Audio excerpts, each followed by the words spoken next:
अस्सलामु अलैकुम रहमतुल्लाहि व बरकातुहू। सूरह मायदा के उन्वान पर गुफ्तगू चल रही थी।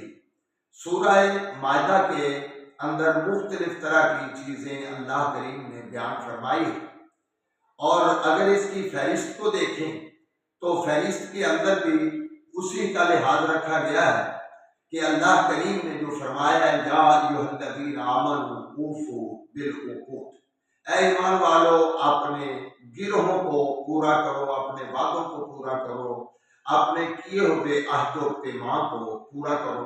और इसके बाद अकूद का लुग़वी और उर्फ़ी माने का जिक्र किया गया है, फिर अकूद का शरई माना जिक्र किया गया है, अकूद की अक़साम जिक्र की गई है, बहीमतुल अनाम किसको कहा जाता है इसका जिक्र किया गया है।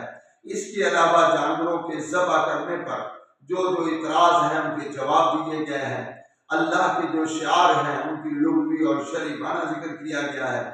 हुर्मत वाले महीने हदी और कलायद का बयान किया गया है, और ये सारी चीज़ें इस सूरत के अंदर बयान की गई हैं।